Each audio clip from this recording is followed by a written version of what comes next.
नमस्कार, मी उज्ज्वला. शौर्यस क्लाउड किचनमध्ये मी तुमचं मनापासून खूप खूप स्वागत करत आहे. आज मी तुम्हाला एक ब्रेकफास्टची रेसिपी दाखवणार आहे, मटार करंजी. चला तर मग रेसिपीला सुरुवात करूया. मटार करंजी करण्यासाठी मी इथं 2 वाटी मैदा घेतलेला आहे. त्यात थोडासा ओवा घालायचा आहे आणि चवीनुसार मीठ घालायचं आहे, अर्धा चमचा, आणि एक पळी तेल घालायचं आहे. ह्याच्याने करंज्या एकदम कुरकुरीत अशा होतात आणि हे चांगलं असं मिक्स करून घ्यायचं आहे आणि घट्टसर पीठ मळायचं आहे. थोडं थोडं पाणी घालून हे बघा, हे असं चांगलं चोळून चोळून घ्यायचं आहे. आधी सगळं मिक्स झालं पाहिजे.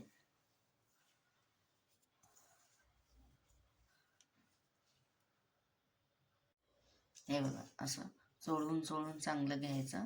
हे बघा, अशी मुठ्ठी बनते आहे, म्हणजे पीठ चांगलं हे झालेलं आहे. आता एकदम थोडं थोडं पाणी घालून घट्टसर असं पीठ मळायचं आहे.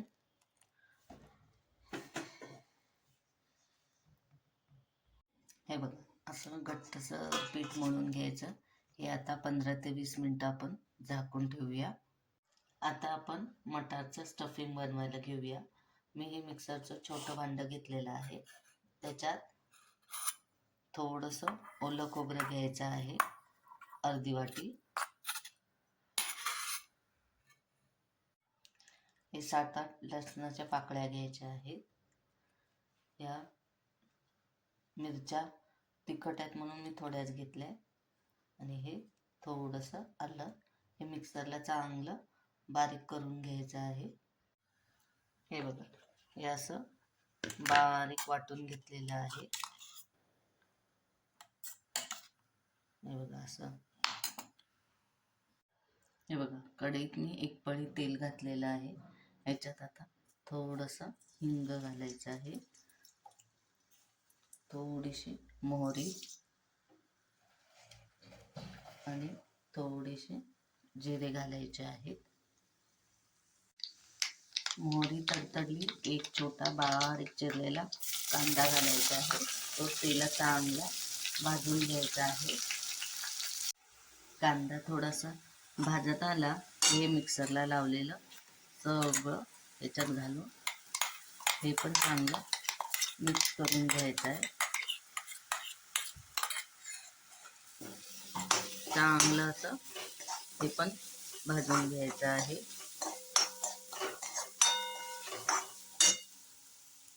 हे बघा, हे आता चांगलं भाजल्यानंतर याच्यात मटार घालायचे. मी ते 2 वाटी मटार घेतलेले आहे. ते चांगलं याच्यात मिक्स करून घ्यायचे आहे.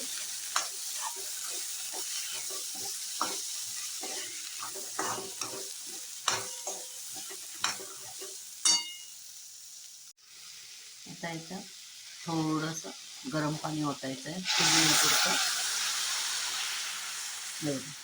थोडंसं ओतलं आणि झाकून ठेवायचं आहे मटार शिजूपर्यंत.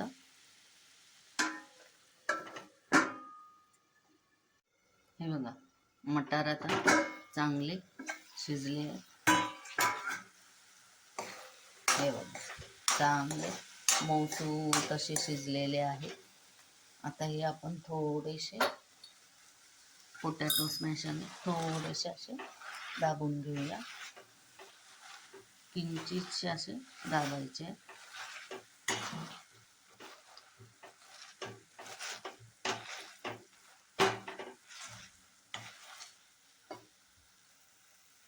हे बघा, थोडेसे पोटॅटो स्मॅशरने क्रश करून घेतलेले आहेत. आता हे स्टफिंग तयार झालेलं आहे. एका प्लेटमध्ये थंड करायला काढून ठेवूया. यात आता थोडीशी हळद घालायची आहे, चवीनुसार मीठ घालायचं आहे आणि 1 चमचा साखर घालायची आहे आणि चांगलं हलवून घ्यायचं आहे.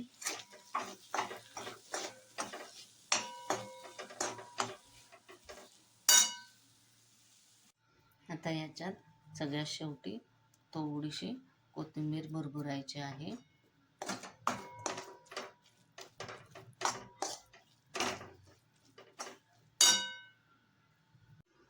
हे बघा, पीठ मुरून आता 15-20 मिनटं झालेले आहे. पीठ चांगलं मुरलेलं आहे. आता आपण याचे गोळे करायला घेऊया. हे बघा, छोटे छोटे असे गोळे करायचे आहेत. तुम्ही तुमच्या आवडीप्रमाणे छोटे मोठे जसे हवे तसे करू शकता. हे बघा, मी एवढ्या साईजचे केलेले आहेत.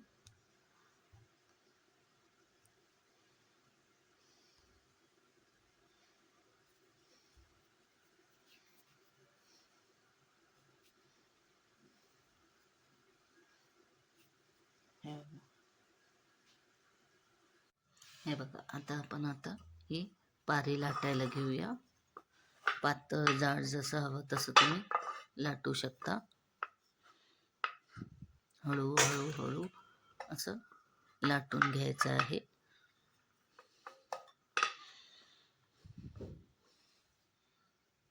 हे बघा, एवढ्या साईजची केली आहे. हे बघा, एवढी जाड केलेली आहे. आता आपण ह्याच्यात सारण भरूया. तुम्हाला हवं तेवढं तुम्ही सारण भरू शकता.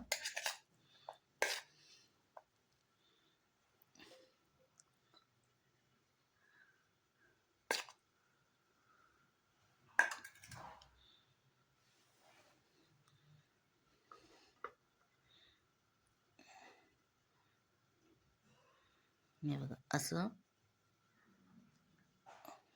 दाबून घ्यायचं आहे.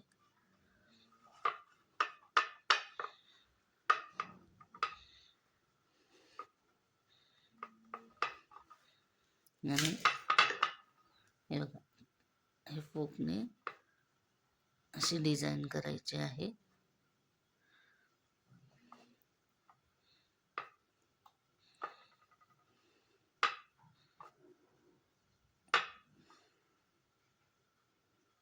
हे बघा, असं छान अशी मटार करंजी रेडी झालेली आहे. हे बघा, मी अजून एक तुम्हाला करून दाखवते. हे बघा, अलगद अलगद लाटायचं आहे.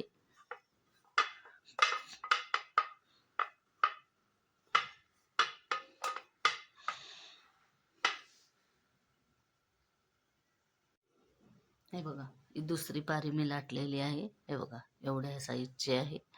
आता याच्यात आपण सारण भरूया.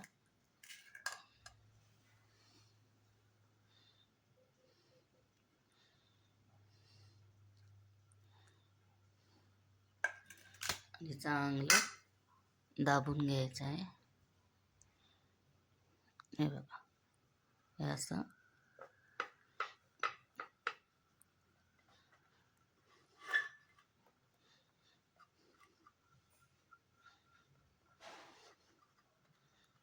आणि ह्या फोकच्या साहाय्याने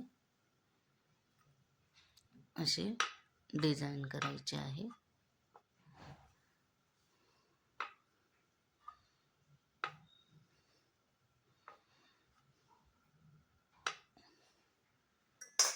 हे बघा, दुसरी मटार करंजी पण रेडी झालेली आहे.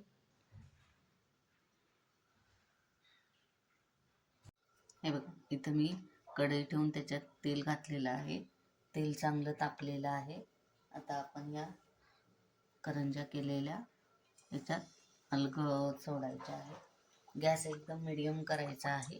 फास्ट पण नाही आणि स्लो पण नाही. चांगल्या खरपूस अशा तळून घ्यायच्या आहेत. हे बघा, खालच्या साईडने चांगली तळून झालेली आहे की मग असं पलटी करायचे आहेत. आणि परत या साईडने पण चांगले तळून घ्यायचे आहेत खरपूस असे. चांगले कुरकुरीत होतात. हे बघा, दुसऱ्या साईडने पण चांगलं असं भाजलेलं आहे. हे बघा, तळून झालेलं आहे. आता हे एका जाळीवर काढून घेऊया. हे बघा,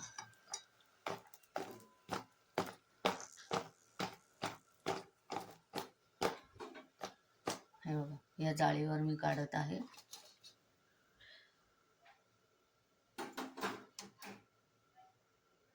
हे बघा, कुरकुरीत अशी मटार करंजी रेडी झालेली आहे.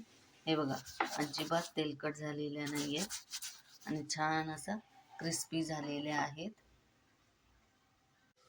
आणि हे बघा, अशा कुरकुरीत झालेल्या आहेत. हे बघा, अशा छान अशा कुरकुरीत झालेल्या आहेत.